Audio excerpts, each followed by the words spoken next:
क्या हुआ? मेरा भाई, वो प्रतीक भैया वो मर जाएंगे, उसे बचा लीजिए, डॉक्टर को बुलाइए प्लीज प्लीज, जल्दी। मेरा भाई। प्रतीक भैया देखिए, वो इस हॉस्पिटल में ब्लड ट्रांसफ्यूजन के लिए आते थे, उन्हें थैलेसीमिया की बीमारी है। हाँ प्रतीक, कैसे है वो? अब तक तो बिल्कुल ठीक थे, अचानक चक्कर आ रहा है उनको, और पता नहीं कुछ और क्या हो रहा भैया, वो सांस लेने में तकलीफ हो रही है। प्लीज डॉक्टर बुलाइए ना, उसी डॉक्टर को जिसने इलाज किया उसका। अच्छा रुकिए, मैं बुलाती हूँ। Please doctor.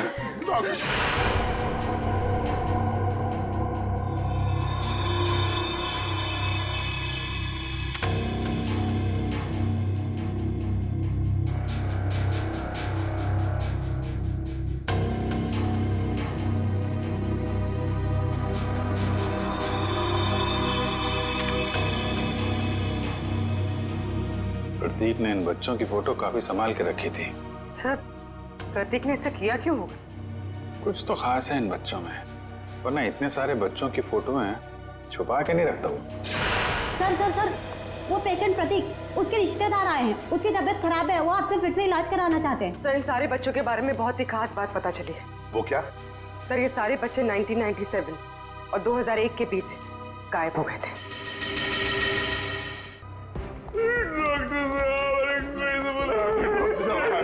जी, कहाँ है प्रतीक? मैंने उसका इलाज किया था। अरे डॉक्टर साहब, आपने मेरे भैया प्रतीक का ब्लड ट्रांसफ्यूजन किया था? जी। अरे डॉक्टर साहब, मरीज है कहाँ? तो तूने मारा प्रतीक को? हाँ?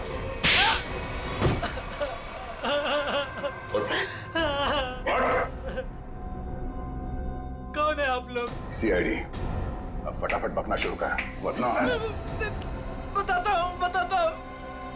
मेरे पास एक आदमी का फोन आया था, उसने मुझसे कहा प्रतीक को जहर मिला हुआ खून देना है जिससे वो मर जाए, इसलिए मैं। शर्म नहीं आती तुम्हें? एक डॉक्टर होके तुमने मरीज का खून किया। सॉरी, वो गलती हो गई। उस आदमी ने कहा था कि मिशा नाम की औरत आएगी और इस काम के बदले अच्छा खासा रकम देगी, तो मैं लालच में आ गया। ओह मिशा। नर्स मिशा इसकी देखभाल के लिए पूरे दिन घर पर ही रहती है। ओह नो, ये मिशा अभी अवंतिका की देखभाल कर रही है। चलो।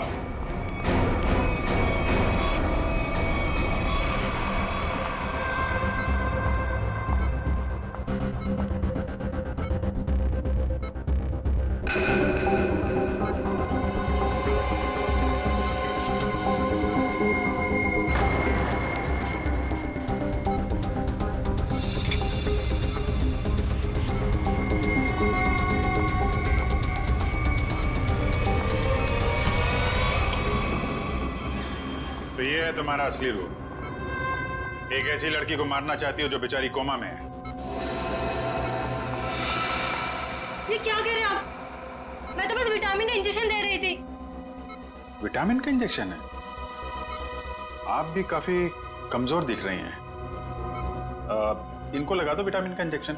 निखिल जरा हेल्प करो। जरा चल हाथ दे। नहीं मुझे इंजेक्शन मत दो। नहीं छोड़ो मुझे। विटामिन का एक नहीं इसमें जहर है, छोड़ो मुझे। जहर है इसमें। सीआईडी इतनी रात को मेरे घर में? अरे ये देखिए ना, ये मिशा आपकी बेटी अवंतिका को जहर का इंजेक्शन लगा के मारना चाहती है।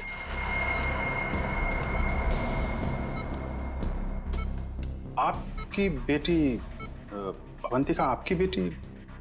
सही कह रहा हूं ना मैं?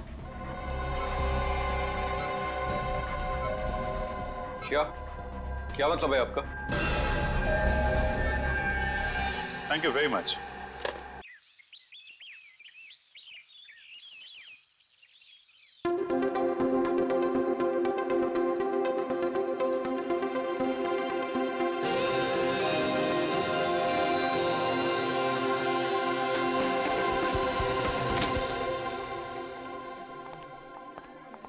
चलिए फिनिश्ड आपका कॉन्सेप्ट।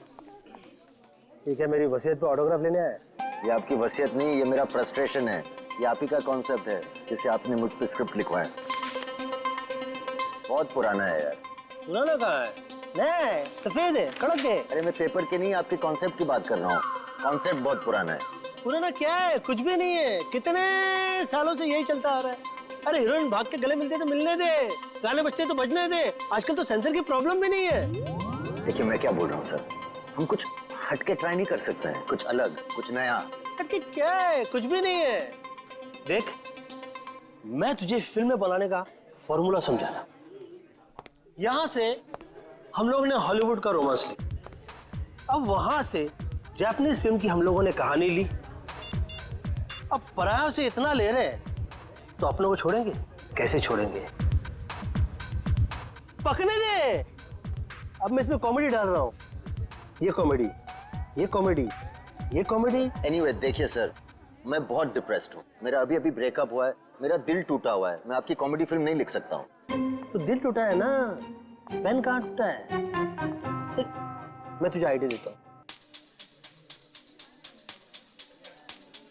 एक विलन वहां से चल के यहां आके और एग्रीमेंट पे साइन करने के लिए कहता है। सामने वाली पार्टी तैयार नहीं।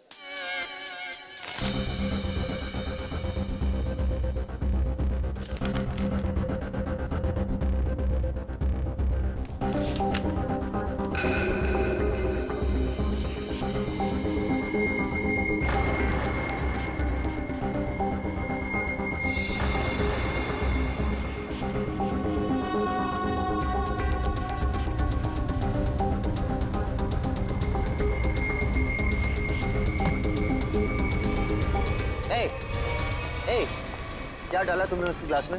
हाँ, क्या डाला ग्लास में? रुको।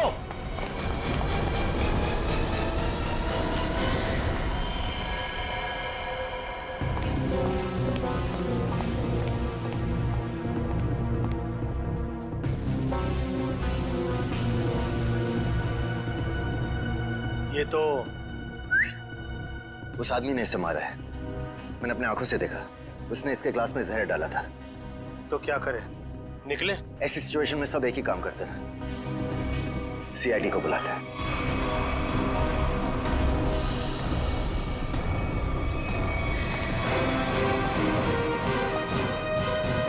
Yes sir. सर मैंने ही फोन किया था। मिस्टर यूडी। यस। आपके और अरमान जी के सामने मारा है। मुझे पता नहीं, इन्होंने देखा है। इन्होंने देखा। इन्होंने?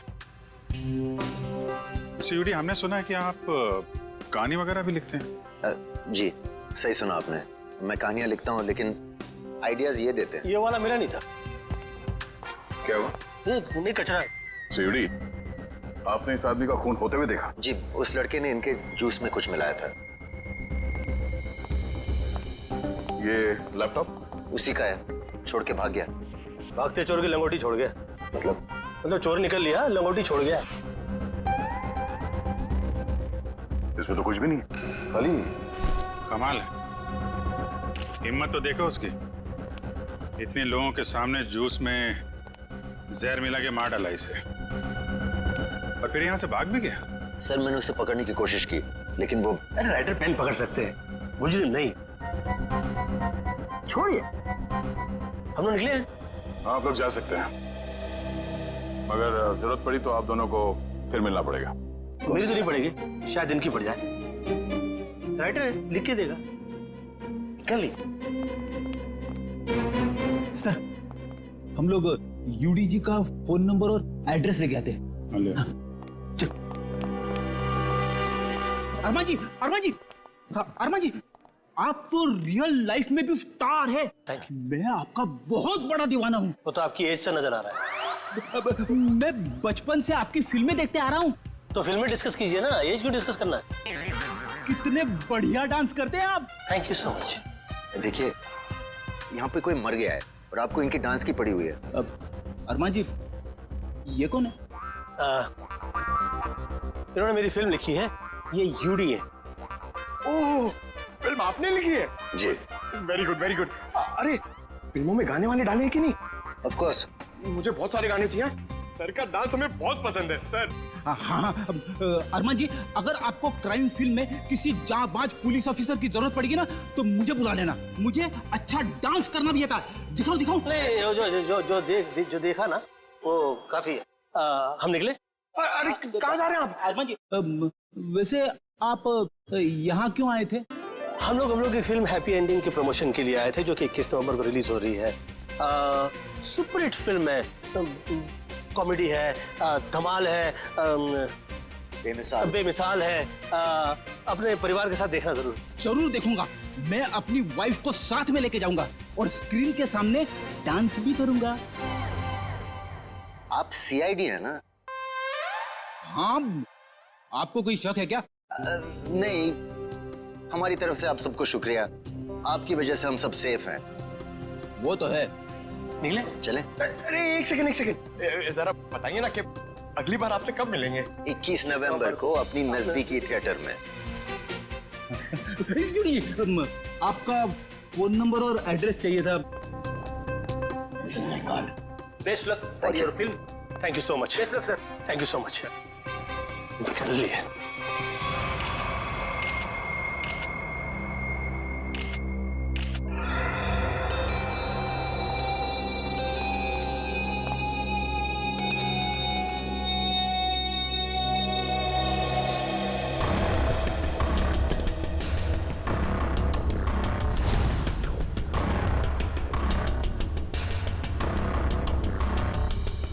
Parking ticket. प्रतीक, ये आदमी यहाँ होटल में ठहरा था या कहीं बाहर से आया? नहीं सर, ये हमारे होटल के गेस्ट नहीं है, कहीं बाहर से आया था। ये जो लड़का भागा है उसका चेहरा तो देखा होगा ना आपने? हाँ सर, देखा है। उसका स्केच बनवाइए जरा। Okay sir. और ये पार्किंग टिकट है, मतलब किसी गाड़ी से आया था। देखो जरा। जी सर। इस पे जो गाड़ी का नंबर लिखा हुआ है ना? जी। देखो गाड़ी कहाँ पे है। जी सर। फ्रेडी, वॉचमैन से पता करो जो आदमी यहाँ से भागा था वो यहाँ से बाहर गया कैसे। Yes sir.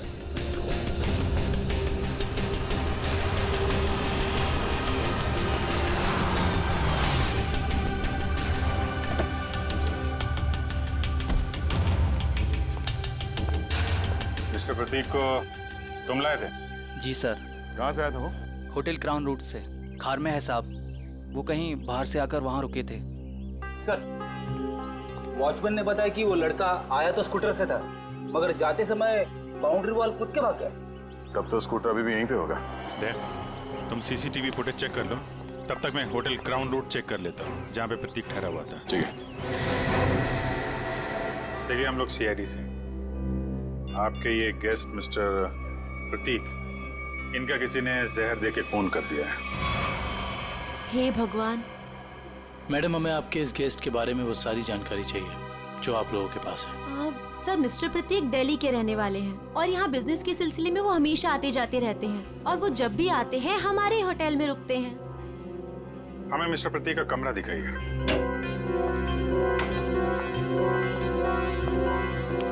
कमरा चेक कर लो जरा।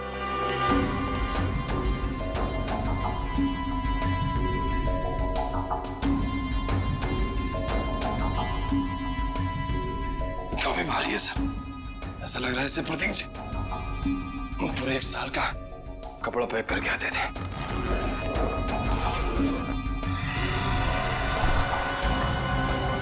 बैग तो खाली है।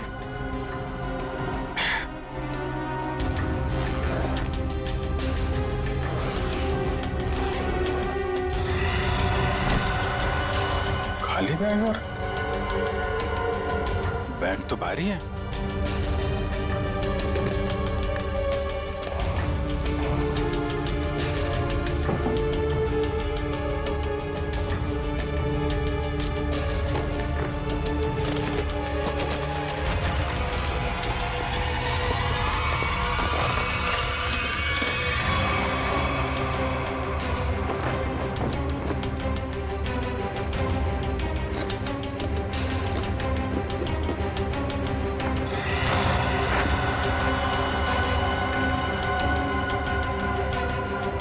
बैग में पैसे छुपा के रखा है। ये प्रतीक आदमी तो गड़बड़ है। कौन कौन आता था इससे मिलने के लिए? एक लड़की इनसे हमेशा मिलने के लिए आती थी और ये दोनों घंटों बैठकर बातें किया करते थे। प्रतीक जीतू से डांटा भी करते थे और वो लड़की कल भी इनसे मिलने के लिए आई थी। कौन है वो लड़की? सर, अवंतिका। अवंतिका?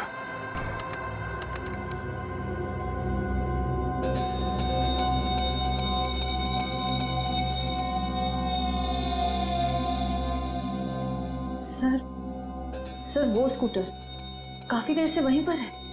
हाँ श्रेया, ये स्कूटर खुनी का हो सकता है।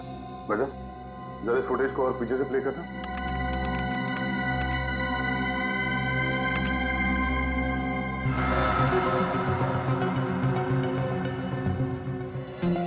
सर, यही वो आदमी। जरा पॉज करो।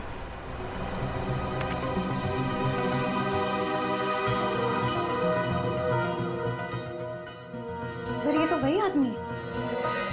हाँ श्रेया, स्कूटर का नंबर लेकर आरटीओ से पता करो ये स्कूटर किसके नाम से रजिस्टर्ड है और उसका एड्रेस है क्या। तो आप दोनों साथ में रहते हो और वो यहाँ काम करता है? यस सर, यही काम करता है Ketan. Hello sir, welcome. Ma'am, हम लोग सीआईडी से और एक जांच के सिलसिले में यहाँ आए हैं। ये आदमी केतन यहाँ पे वेटर है ना? हाँ सर, ये तो केतन ही है। इस केतन ने एक आदमी को जहर देके मार डाला और अब फरार है। इसी की तलाश में हम लोग यहाँ पर आए हैं। लेकिन सर ये तो काम छोड़कर जा चुका है यहाँ से। पर केतन किसी का खून नहीं कर सकता। एक मिनट, वो कुछ दिन पहले काम छोड़ चुका है? हाँ मैम, ये एक दिन ड्यूटी के बीच में से ही चला गया था और फिर लौटकर आज तक नहीं आया। कहाँ चला गया वो? सर, एक लड़की थी, मतलब शायद है, उसके साथ गया था वो। कौन लड़की? सर, एक कस्टमर थी हमारी। करीब 1 महीने पहले से उसने हमारे कॉफी शॉप में आना शुरू किया था। वो रोज आती थी।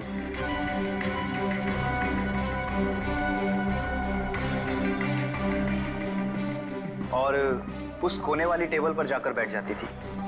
उस टेबल पर केतन सर्विस देता था।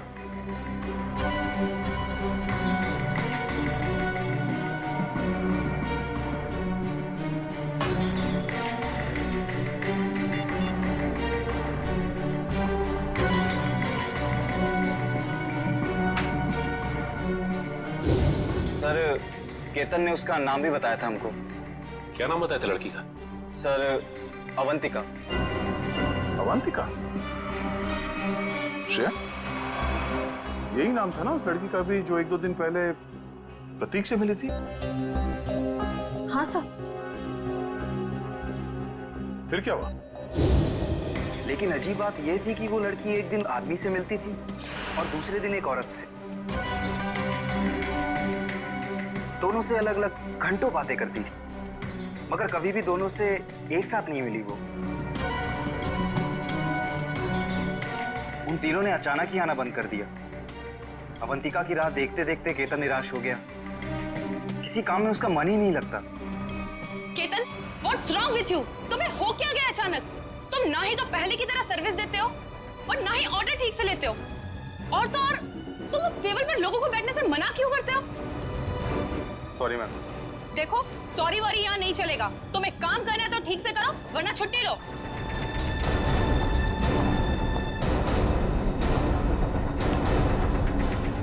यार, अपने दिमाग से उसका ख्याल निकाल यार।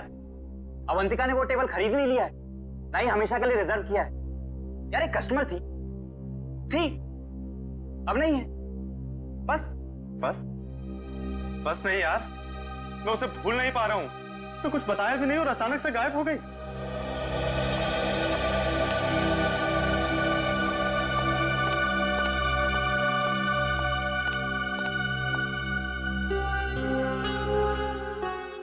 और सर, तभी कैफे के बाहर कोई आया और केतन उसे देख के तुरंत बाहर चला गया। क्या हालत क्या बना रखी है तुमने? शायद वो अवंतिका ही थी, शॉल से अपना चेहरा छुपाए हुए।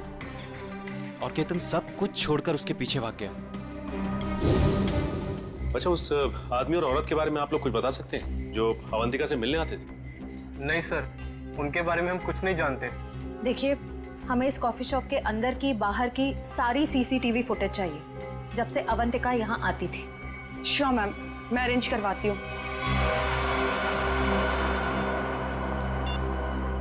हाँ डॉक्टर साहब।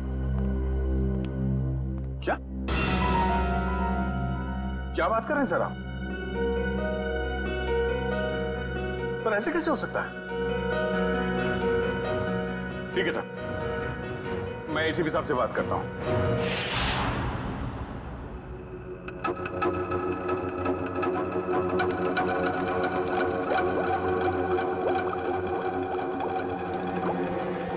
अरे आप ये क्या कह रहे हैं डॉक्टर साहब? हमारी जांच गलत दिशा में चल रही है। बिल्कुल गलत दिशा में चल रही है। आप लोगों का मानना है कि प्रतीक ने जूस पिया और मर गया। हाँ? वेल, जो देखा गया और जो सुना गया वो पूरा सच नहीं है। प्रतीक ने जो जूस पिया था उसका केमिकल टेस्ट करने के बाद हमें ये पता चला कि उसमें कोई जहर नहीं था बल्कि एक ड्रग था। ड्रग? हाँ, लेकिन प्रतीक ने जूस पिया और जूस पीते ही मर गया ना वो। यही तो सबसे ज्यादा चौंकाने वाली बात है अभिजीत। इस ड्रग की वजह से किसी इंसान को कुछ वक्त के लिए पैरालिसिस तो हो सकता है, उसे लकवा तो मार सकता है, लेकिन कोई मर नहीं सकता है। तो फिर इसकी मौत हुई कैसे? अभिजीत, प्रतीक का खून प्रतीक के खून नहीं किया है। लो, फिर शुरू हो गए पहली पे पहली। अरे साफ साफ बताइए ना सर। साफ साफ बताता हूं, आओ मेरे साथ, आओ।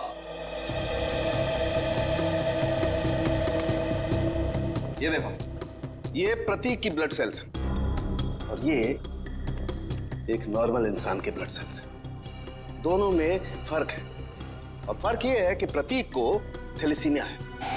थैलेसीमिया जो हीमोग्लोबिन की गड़बड़ी से होता है? बिल्कुल अभिजीत। और ऐसे रोगियों को जिंदगी भर किसी स्वस्थ इंसान के खून की जरूरत पड़ती है और हाल ही में किए गए ऐसे ही किसी ब्लड ट्रांसफ्यूजन ने प्रतीक की जान दी। ओह, मतलब हाल ही में जो प्रतीक को खून दिया गया था उस खून में गड़बड़ी थी। बिल्कुल, और इस खून में टॉक्सिन्स मिलाए गए थे। मतलब इस खून को जानबूझकर जहरीला बनाया गया था जिससे इसकी मौत हो गई। प्रतीक के मरने की शुरुआत तो कुछ दिन पहले ही हो चुकी थी। केतन उसके जूस में कुछ डालता या नहीं डालता, इसकी मौत तो पक्की थी। सर इसका मतलब खूनी केतन नहीं, कोई और है। हाँ, लेकिन केतन ने भी तो इसे पैरालाइज करने की कोशिश की थी। अब ये कौन है जिसने इसकी बीमारी का फायदा उठाया और इसकी जान ले ली? एक आदमी और दो दुश्मन। हाँ जी, मुझे 1 महीने के सारे कॉल रिकॉर्ड डिटेल्स चाहिए और खास करके 24 घंटे के।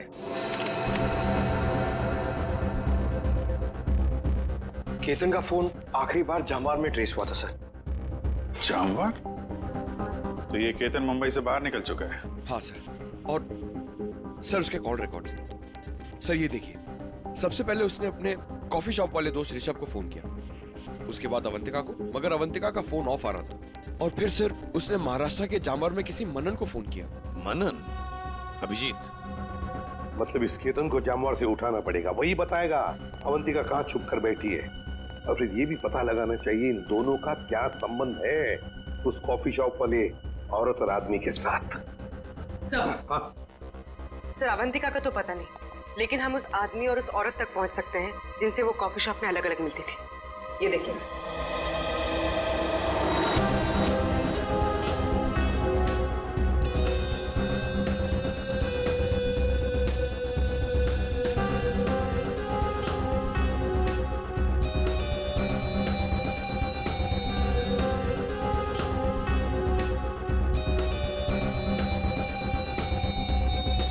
ये लोग तो काफी अमीर दिखते हैं सर, फिर भी यहाँ आने के लिए अपनी कार की बजाय टैक्सी का इस्तेमाल किया है। वही तो अभिजीत, ये टैक्सी के नंबर प्लेट से उनके ड्राइवर्स का पता चल जाएगा और ये ड्राइवर्स हमें बताएंगे इस अमीर आदमी और औरत के बारे में।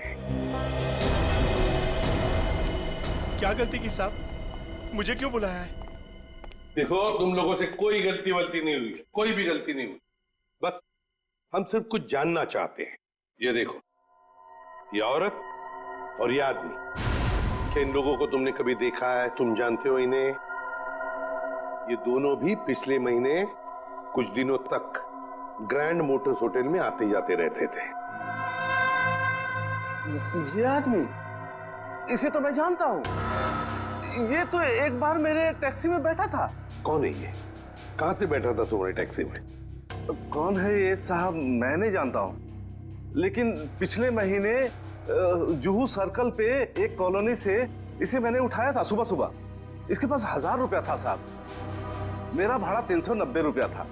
मैंने इसे 600 रुपया वापस कर दिया, लेकिन ये 20 मिनट तक 10 रुपए के लिए बकबक करता रहा। फिर बाद में मैंने साहब इससे 10 रुपया लेके उसको दिया था। हाँ सर, याद है। अभी तक इसने 10 रुपए दिए भी नहीं मुझे। कुछ बता सकते हो ये रूम में कहाँ रहता है? ये तो मालूम नहीं है साहब, लेकिन जाते जाते इसने कहा था कि मेरा तो इधर रोज का आना जाना है। अगर ऐसे ही मैं 10-10 रुपए डेली छोड़ता जाऊं तो महीने का 300 रुपया हो जाएगा। पैसे वाला आदमी था साहब, लेकिन 10 रुपया के लिए बहुत चिक-चिक किया साहब, बहुत चिक-चिक किया एकदम। ठीक है, चलो हमारे साथ।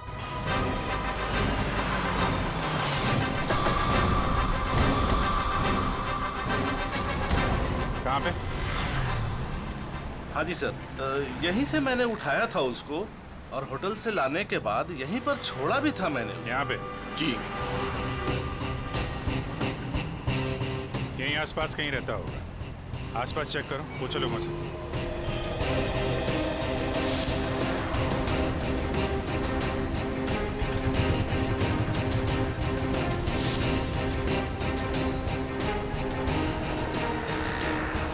अरे भाई साहब, जरा देखना इस आदमी को पहचानते हैं क्या आप?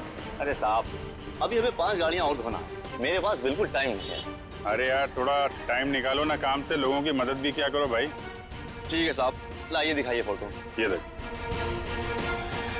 अरे ये तो अपने निरंजन साहब हैं। निरंजन साहब? हाँ साहब, ये यहीं तो रहते हैं। वो सामने वाले दूसरे बंगले में, बंगला नंबर 707। और हाँ साहब, इनकी तीनों गाड़ियां रोजाना मैं ही धोता हूँ। अच्छा, थैंक यू वेरी मच। 707 ना? जी हाँ, 707। Thank you.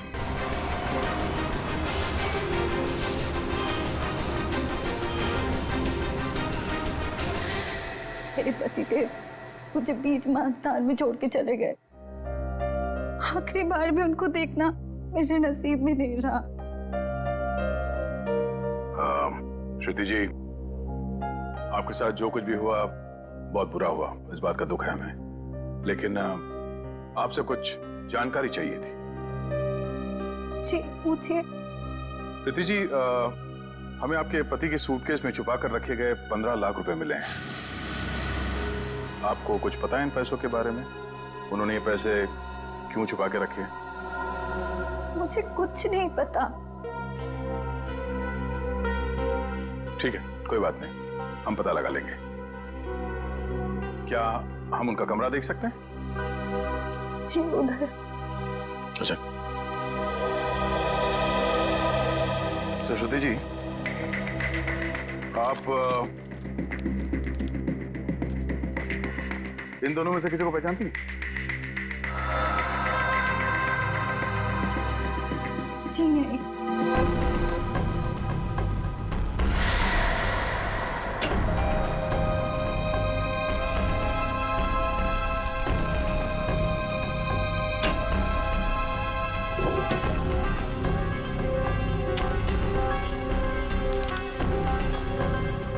ये प्रतीक ऐसा क्या काम करता था कि अलग अलग अकाउंट से इतने सारे पैसे आए हैं यहाँ पे?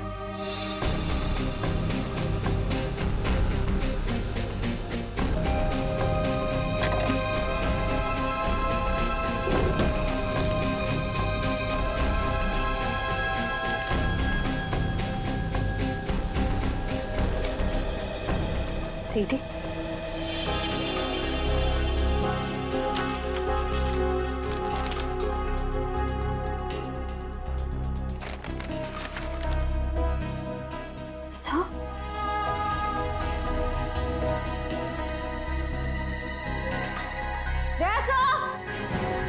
आशा, ये देखिए।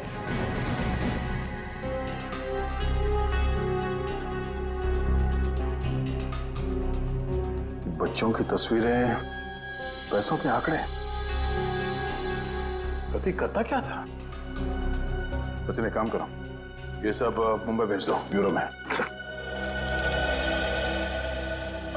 श्रुति जी, आपसे एक और सवाल करनी थी। क्या आपको ये बात मालूम थी कि आपके पति को थैलेसीमिया नाम की बीमारी थी? जी हाँ। और इस बीमारी के पेशेंट को कुछ दिनों में अपना खून बदलना पड़ता है। तो आखिरी बार आपके पति ने कौन से हॉस्पिटल में अपना खून बदला था? यही दिल्ली में सिटी हॉस्पिटल। ओह, सिटी हॉस्पिटल। मिस्टर निरंजन, आप ये पूछें कि हम लोग कौन हैं और यहाँ किस लिए आए हैं, तो आपको बता दें कि हम लोग सीआईडी से हैं और आपसे कुछ पूछताछ करने आए हैं। सीआईडी? लेकिन मुझसे क्या जाना है आपको? कौन है निरंजन?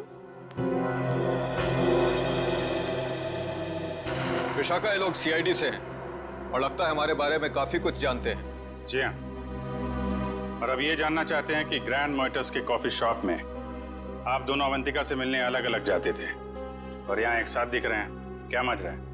माफ कीजिएगा सर, लेकिन हम बाहर किसी से अलग अलग मिल लिए तो उसमें ऐसा कौन सा पहाड़ टूट गया कि सीआईडी हमारे घर तक पहुंच गई? किसी से नहीं, अवंतिका से। हमें शक है कि दिल्ली के एक बिजनेसमैन मिस्टर प्रतीक के खून में उसका हाथ है। नहीं नहीं, अवंतिका कभी ऐसा नहीं कर सकती। बहुत विश्वास है आपको अवंतिका पे? आखिर वो हमारी बेटी है। आप दोनों पति पत्नी हैं? जी, वो दरअसल मेरी और निरंजन की अनबन होने के बाद हम दोनों अलग रहने लगे थे, तो अवंतिका हमें साथ लाने के लिए ही कॉफी शॉप में लेके आती थी। अभी कहाँ है अवंतिका? जी, वो घर पर ही है, लेकिन आप लोगों की कुछ मदद नहीं कर सकती। हमें अवंतिका से मिलना है। आइए।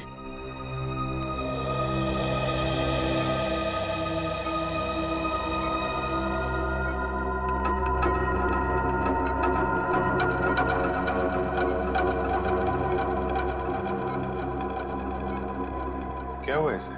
सीढ़ियों से गिर गई थी, सिर में चोट लगी है, तब से कोमा में है। डॉक्टर्स ने कहा है कि कुछ महीनों में इसे होश आ जाएगा, इसीलिए इसे हम घर ले आए और घर से ही सारा ट्रीटमेंट चला रहे हैं। नर्स मिशा इसकी देखभाल के लिए पूरे दिन घर पर ही रहती है। मिशा, कैसी हालत है अवंतिका की?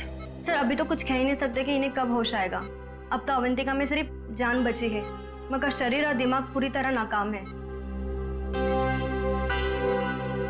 अब इस केतन को ढूंढना ही पड़ेगा।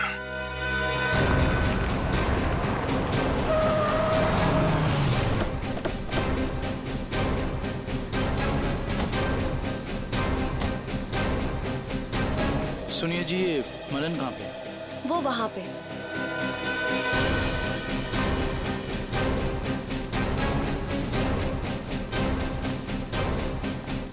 ये मनन। हाँ जी, आप कौन? जरा केतन को बुलाओ, उससे मिलना है। कौन केतन? यहाँ कोई केतन नहीं रहता। देखो, केतन ने तुम्हें आखिरी फोन किया था, इसलिए तुम्हारे तक पहुंचे हैं। अब अगर झूठ बोलोगे तो तुम्हें भी साथ में ले जाएंगे। कहाँ ले जाएंगे? वहीं जहाँ बिगड़े हुए लोग ठीक किए जाते हैं, मुजरिमों की मरम्मत की जाती है। अगर केतन यहाँ पे निकला तो उसको छुपाने के गुनाह में तुम्हारी भी मरम्मत हो जाएगी, समझे तुम? नहीं नहीं साहब, ऐसा मत कीजिए। वो अंदर छुपा है, उसके चक्कर में मैं नहीं फंसना चाहता।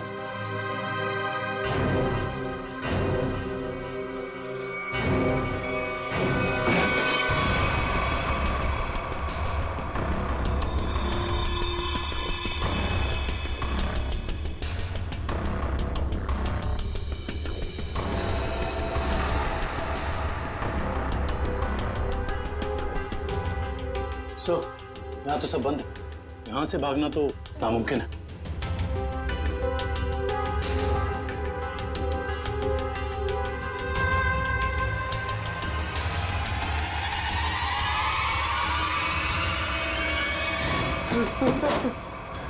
आगे बता रहा हूँ, आगे बता रहा साहब, मैंने सब बातें सुन ली आपकी। अगर आप आगे आए तो मैं खुद को मारूंगा साहब। अरे वाह, वहाँ दिन दहाड़े होटल में जूस में ड्रग मिला के आदमी को मारने की हिम्मत है तुम में। और यहाँ इतने डर गए हो कि खुदकुशी कर रहे हो? हाँ? नहीं साहब, मैंने नहीं मारा साहब, मैंने उसे नहीं मारा। तो उसने कहा था उस दवा से प्रतीक कुछ दिनों के लिए कुछ भी नहीं कर पाएगा, पैरालिसिस हो जाएगा उसे।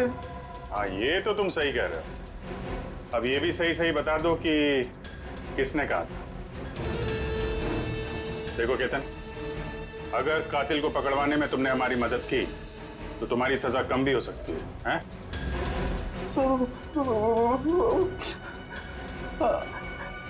अवंतिका ने कहा था सर। ठीक है, पहले अपना ये चाकू दो। लाओ चाकू दो। आजा। कुछ नहीं होगा तुम्हें। चाकू दो। आजा। लाओ लाओ। अब आजा। आ जाओ।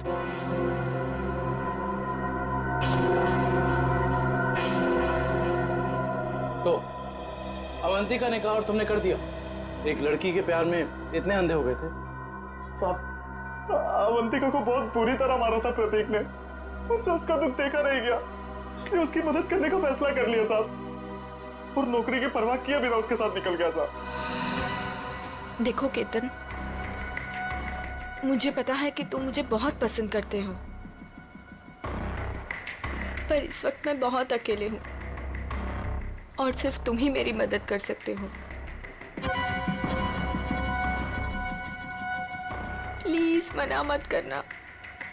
प्लीज आप रोइए मत, मुझे बताइए क्या कर सकता हूँ मैं आपके लिए। एक आदमी है प्रतीक, मुझे उसके चंगुल से बचा लो, वरना तुम इस अवंतिका को हमेशा के लिए खो दोगे। मैं आपको कुछ नहीं होने दूंगा। ये रहे मेरे पापा के जायदाद के कागजात, इसे प्रतीक को दे देना, और इसे भी। सब प्रतीक जूस पीते नीचे गिर पड़ा तो मुझे लगा अवंतिका ने मेरे हाथों से जहर दिलवाकर मरवा दिया साहब। मैं डर गया साहब, मैं डर के वहां से भाग गया साहब।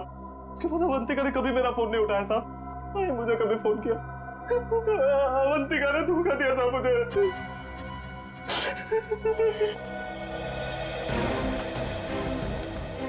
सर, ये प्रतीक आखिर अवंतिका से चाहता क्या था? ये तो तय है कि दोनों के संबंध ठीक नहीं थे, लेकिन असली कहानी क्या है ये तो अवंतिका के होश में आने के बाद ही पता चलेगा। सर, ये तो कंफर्म हो गया, प्रतीक के घर से मिले डीवीडी में जो अमीर लोगों के नाम मिले थे वो खोए हुए बच्चों के पेरेंट्स ही हैं सर। और ये जो नाम के आगे करोड़ों के आंकड़े लिखे हैं ये उनके संपत्ति के डिटेल्स हैं। तो फिर अभिजीत, ये प्रतीक इस लिस्ट को लेकर क्या कर रहा है? पूरी काम करो, पेरेंट्स की लिस्ट में से किसी भी एक पेरेंट को फोन लगा अभी। सर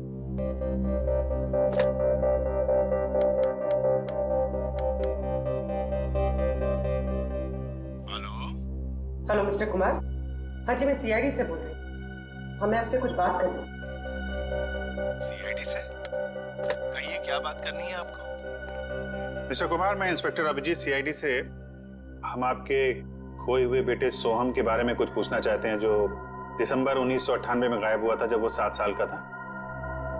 माफ कीजिएगा, हम आपके पुराने घाव को ताज़ा कर रहे हैं, पर क्या उसके बाद से सोहम के बारे में आपको कुछ पता चला? कोई चीज, कोई बातचीत? पता नहीं आप लोग ये क्यों पूछ रहे हैं, मगर 3 महीने पहले एक लड़का सोहम होने का दावा कर रहा था,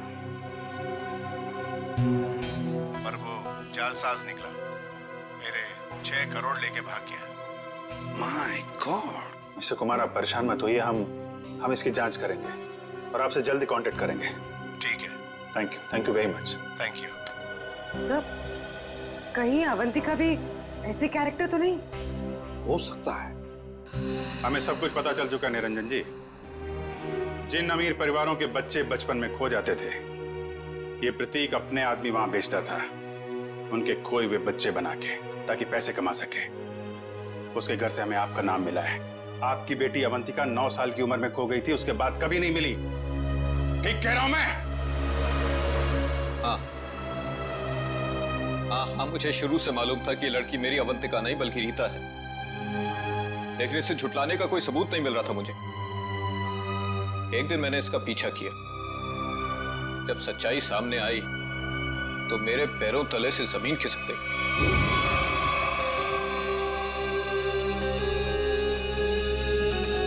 पागल हो गई हो तुम? अरे ये हमारा बिजनेस है रीता।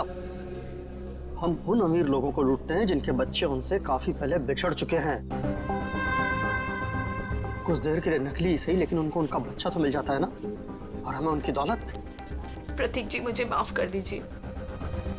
मुझसे अब और ये नाटक नहीं होगा। कैसे नहीं हो सकता? 55 करोड़ रुपए का प्लान है। इस तरह अगर तुम बीच में छोड़ के चली गई तो अरे किए कराए पे पानी फिर जाएगा। समझने की कोशिश कीजिए प्रतीक जी। उस निरंजन को मुझ पर शक हो गया है, और इस तरह कब तक मैं उनकी बीवी विशाखा को बेवकूफ बनाती रहूंगी। अगर उस निरंजन ने डीएनए टेस्ट करवा दिया तो मैं तो सीधा जेल में चली जाऊंगी। कुछ नहीं होगा, तुम बस निरंजन से पैसे निकलवाना शुरू तो करो। जैसे ही तुम सारे पैसे मेरे हवाले कर दोगी, वैसे ही मैं तुम्हें आजाद कर दूंगा। प्रतीक जी, मैं फंस जाऊंगी। मेरे अगले ट्रिप तक अगर तुमने मुझे 15 लाख रुपए निरंजन से लाकर नहीं दिए ना, तो इस बार भी तुम मेरे हाथों बहुत बुरी तरह मार खाओगे। समझे तुम?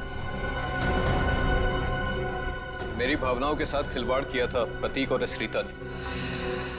मुझे लूट कर बर्बाद करना चाहते थे। मैंने इस ईशा की मदद से दिल्ली के उस डॉक्टर को खरीदा और प्रतीक को जहरीला खून चढ़वा दिया, और इस अवंतिका को खुद सीढ़ियों से धक्का दिया। वो मरी तो नहीं, लेकिन कोमा में चली गई। आपके साथ जो हुआ बहुत बुरा हुआ, लेकिन आप कानून की मदद लेने के बजाय खुद मुजरिम बन गए। अब आपको और इस मिशा को जेल जाना होगा अपने गुनाहों की सजा भुगतने।